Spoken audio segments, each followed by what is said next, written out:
On dit souvent que les souvenirs n'ont pas de prix. Les soirées spontanées entre amis, le moment où tu as décidé de booker un voyage sur un coup de tête, le moment où tu as décidé de dire oui, sans même hésiter. Ces moments-là arrivent pas quand t'es épuisé. Il arrive quand t'es libre dans ton corps. Et cette liberté, elle se construit. Qui dit liberté, qui dit side quest. Une side quest, pour ceux qui connaissent pas le terme, c'est comme dans un jeu vidéo. C'est une quête secondaire qui est pas obligatoire, mais c'est souvent là que tu crées les meilleurs souvenirs et les meilleures expériences. Et dans la vraie vie, c'est pareil. C'est toujours les plans de dernière minute qui fait les meilleures expériences et surtout les meilleures anecdotes à compter. La semaine passée, un ami me texte un samedi soir. Il me dit, est-ce qu'on va en camping demain? Et j'ai directement répondu oui. Ce que je savais pas, c'est que ça allait être du hors-piste complet, Google Maps et une boussole pour se retrouver, une rivière impossible à traverser, un sac beaucoup trop lourd, mais surtout, des souvenirs. Parce que ce qui était supposé être un 30 minutes de rando pour se rendre, a plutôt pris 3 heures avec des montées.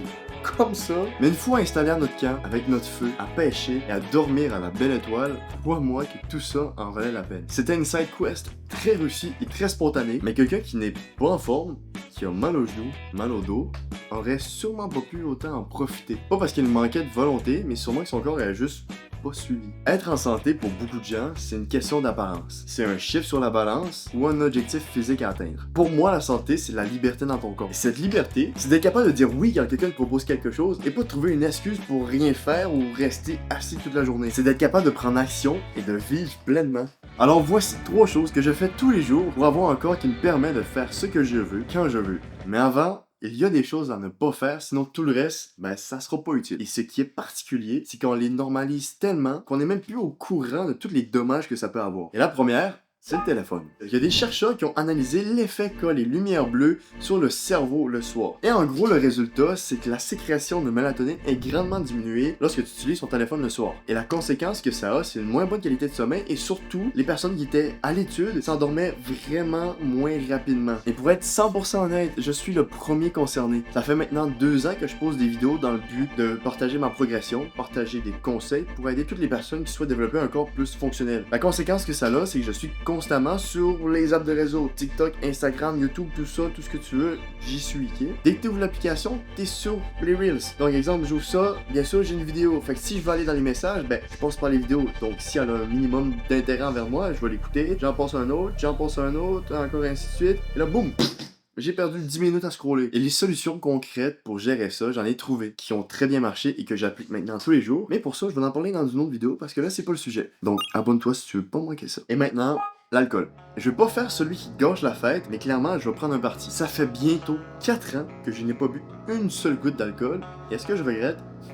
Absolument pas. Parce que je suis très heureux le lendemain d'une soirée. Je suis un peu fatigué parce que je me suis forcément couché tard. Mais j'ai pas de mal de tête, je suis pas déshydraté et j'ai pas le corps retourné parce que justement j'ai bu de l'alcool. Et tout ça, oui, par choix. Et c'est pas parce que j'ai pas pris d'alcool que j'ai pas profité à ma soirée. Au contraire, le fait de pas boire d'alcool, ça me pousse à être social, parler au monde puis à être vraiment moi-même. Ce qui m'a donné le plus de difficulté à arrêter, c'était que la seule personne qui paraissait pas normale, c'était moi. Tout le monde boit et c'est la norme. Mais avec du recul, je me rends compte que c'est tout sauf normal. En 2018, il y a une étude qui a été publiée. Et là, je vais t'épargner les détails, mais l'étude a conclu qu'il n'y avait pas de niveau d'alcool qui était santé. Le seul niveau santé, en fait, c'était 0 verre d'alcool. Je dis pas que t'es une mauvaise personne si tu bois, tu fais vraiment ce que tu veux, honnêtement, je m'en fous un peu, mais tu peux aller à une soirée, tu peux profiter sans alcool. C'est totalement faisable, je le fais depuis 4 ans et j'ai jamais eu autant de plaisir parce que je me souviens absolument de toutes les conneries que tout le monde a faites. En parlant de soirée, la première chose qu'on sacrifie facilement, c'est le sommeil. On dit toujours les mêmes choses. Ah, je vais finir ce soir, je me coucherai plus tard, c'est pas grave. One life, on profite, on dormira quand on sera mort. Oui, mais non, c'est bien de profiter. Puis encore une fois, je suis pas dans le jugement ni rien. Mais c'est la première chose qu'on sacrifie. Pourtant, c'est la dernière qu'on devrait sacrifier. Parce que ce qui te permet de bien performer dans tes sports, d'être productif, de mieux gérer ton stress, c'est de bien dormir. Et là, je te dis qu'est-ce qui est vraiment traite là-dedans. Une étude du chercheur, je vais lire, Hans van Dogen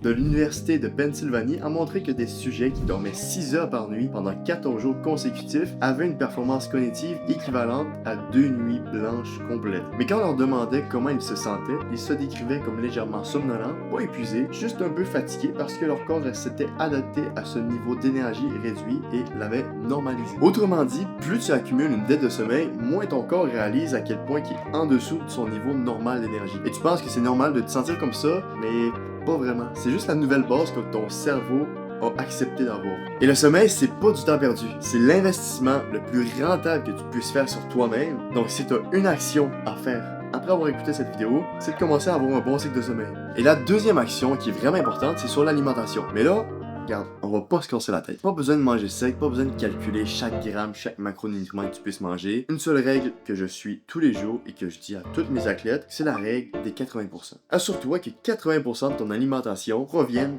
d'aliments naturels. Avec ça, t'es sûr qu'en moyenne, t'as des bons repas, des repas complets qui vont t'aider à bien te soutenir au cours de la journée puis avoir suffisamment d'énergie. Et puisque j'aime bien les petites recherches scientifiques, je te mets les informations d'une source que j'ai trouvée. C'est des chercheurs qui ont comparé deux groupes. Un groupe qui mangeait des aliments transformés et un groupe qui mangeait des aliments naturels. Ces deux groupes-là avaient des repas qui avaient le même nombre de macronutriments et le même nombre de calories. Mais à la fin, ce que les chercheurs ont conclu, c'est que le groupe qui mangeait des repas transformés avait mangé au-dessus de 500 calories de plus que ceux-là qui mangeaient des repas naturels. Et pourquoi? Parce que les repas transformés sont faits pas pour ta santé, mais pour ton plaisir gustatif. Donc, ce qui fait que tu manges plus de calories en moins de temps. Tandis que des aliments naturels est fait pour t'apporter de l'énergie, pour augmenter la sensation de satiété. C'est-à-dire que quand tu manges, exemple, ton Big Mac McDo, ben, ça prend beaucoup plus de temps avant que ton cerveau ait un signal du genre, ben j'ai plus faim, arrête de manger. En mangeant naturel, ton énergie reste plus stable, tu récupères mieux, et surtout à la fin de la journée, ben il te reste quelque chose à dépenser. Et quand tu as cette énergie-là, tu peux t'entraîner, tu peux être productif sans problème, et surtout, tu peux dire oui à des activités que le monde te propose. Et c'est là que viennent les souvenirs. Parce que si t'as pas d'énergie pour accepter ce que ton ami te propose, un souvenir en moins, une anecdote en moins, une expérience en moins. Et la troisième chose, et non la moindre, ben c'est de bouger plus. Et concrètement, ça ressemble à quoi? C'est de prendre le temps de te lever de ta chaise tous les 30 minutes pour te dégourdir un peu, prendre une petite marche le midi, 15-20 minutes, et encore placer dans ton horaire des moments précis où tu vas bouger. Exemple, faire un entraînement de musculation de 45 minutes à 1 heure. Pas besoin que ça soit de quoi de compliqué, juste de quoi que tu vas apprécier et qui va être efficace. La magie dans tout ça, c'est que plus tu bouges, plus tu as de l'énergie pour bouger. Et quand ton corps est habitué à bouger, il y a quelque chose qui change. Tu commences à dire oui à des choses que tu refusais avant. Une activité improvisée, un plan de dernière minute, une journée physique qui paraissait impossible avant, et chaque fois que ton corps peut suivre, c'est un nouveau souvenir qui se crée. Alors si aujourd'hui, tu as un simple 15 minutes, profite-en pour aller marcher. On dit que les souvenirs n'ont pas de prix, et c'est vrai. Mais ces souvenirs, ils viennent de quelqu'un qui était là pour les vivre. Quelqu'un qui a le corps qui pouvait suivre, qui avait l'énergie de dire oui. Vous vous souvenez de la journée de camping que je vous ai parlé plus tôt? De l'énorme galère que ça a été pour s'y rendre? Heureusement, j'avais la santé pour le faire. Sans ça, ces souvenirs n'existeraient pas. Le seul souvenir que j'aurais eu, c'est de la souffrance. J'aurais pas pu profiter du moment présent. J'aurais été trop concentré à souffrir. Le sommeil, l'alimentation, le mouvement, c'est pas des contraintes, c'est ce qui te permet d'être présent dans ta propre vie et de la vivre à fond. Alors si pour toi les souvenirs n'ont pas de prix, la santé qui permet de les créer devrait pas en avoir non plus. Prends soin de ton corps, pas seulement pour bien paraître, mais pour être présent dans les moments qui comptent vraiment. Et sur ce, on se voit pour une prochaine vidéo. Abonne-toi et bouge.